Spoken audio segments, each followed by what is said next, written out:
Okay, so we're back. So now we're going to move to Shonibara's artwork. All right. You saw it in the clip before, the artwork in question, which is called "The Scramble for Africa." So I'm just going to give a brief analysis of what I'm looking for, basically. So I'm going to start with this reading by Sarah Gordon called "Boundless Possibilities." And you were required to read page 68 to 70. So why I chose this reading is because I wanted you to see the craft elements in his work. Okay, so this reading talks about sewing and how it's associated with women and femininity, right? So again, I'm just going to go through, it's like 3 pages. I'm going to go through the important bits. And just in the first paragraph, it says, nevertheless, sewing continue to resonate with understandings of feminine work, economic need, gender roles. Okay, depending on circumstances, dressmaking could be a chore or a choice, a survival skill, or a means of personal expression. Okay. Okay. So, and then later on that page it says, sewing is laden with understandings of femininity, family, and social class, housekeeping, wifely duties, motherly love, and sexual attraction. From the 1890s through the 1920s, sewing fulfilled white middle-class ideals of domesticity and provided wage-earning women a way to dress respectively. Sewing upheld class, race,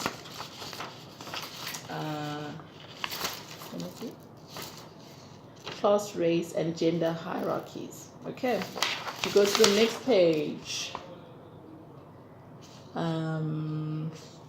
Okay, it's just reinforcing the main points. Yeah. Moreover, home sewing was part of gender-specific household maintenance. Okay. If you go later on, here, Susan Sester describes a woman who considered the unpaid work she did for family, including sewing junk. Okay, that I highlighted that because that sort of feeds into the art and craft debate where craft is not worthy, it's junk. So this woman had internalized those gender hierarchies and seems to think that what she makes is junk. Okay. Dress, while vital to presenting an image of upward mobility dress was vital to presenting an image of upward mobility or of preserving class status. I thought this was important because there's one thing that a lot of you didn't pick up on is that the sculptures or the mannequins in Shonibara's work are wearing Victorian suits.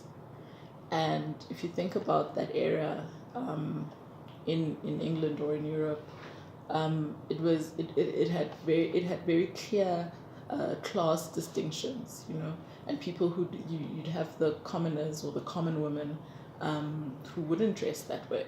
They were sort of the peasants, and then you had people who were dandies, and Shonibara talks about that a little bit in his work, where there was this thing about looking good and how that represented your class and how that became sort of high art. Fashion was considered something that represented status, something that represented your economic background or situation. So those suits that they're wearing are associated with elitism. They're associated with wealth, with those of an upper class. Okay, so in a way that sort of links into ideas of high art, of European systems of dressing, of European systems of class. In a way, it's it's something you can build on and research more if you'd want to. Okay. Home sewing often moved beyond its function role as housework to become a way of expressing personal tastes and challenging assumptions about femininity, class, and race. So that idea of challenging is what Shonibara does. He challenges ideas of femininity, class, and race because he's got this material, and a lot of you have talked a lot about the material that he uses, right? So that material is associated with Africanness, or with the traditional, with craft, um, with your innate aspects, you know, your traditional aspects, your religion, not your religion, your culture. So that material has a very specific symbol in our community or in our society. And then he mixes it with the sewing of these suits that represented elitism and class. And that, just the material he uses that represents the certain idea, and then mixing it with that style of dress, that in itself starts to look at that debate. It starts to look at what is craft, what is art, what is high, what is low, what is European, what is African, what is elite, what is low, common, what is popular. You know, he starts to challenge ideas of race. He starts to challenge the idea of race, because here you've got this European styled suit in this African cloth. So who exactly, you know, that in itself starts to challenge that debate, like who is Western and who isn't? Who's making craft and who's making art? Who's dressed in these suits and why is it in this print? If you know, that kind of stuff. He's challenging a lot. He's challenging class as well, because automatically that print is popular. It's what Greenberg would classify as kitsch. Anyone can wear it. It's rather affordable. It's a popular symbol. It's like pop culture sort of vibes. He's questioning that. Now, when mixing it with the suits, it's like, which class is this person in? Are they actually wealthy or are they not? And then it also addresses femininity.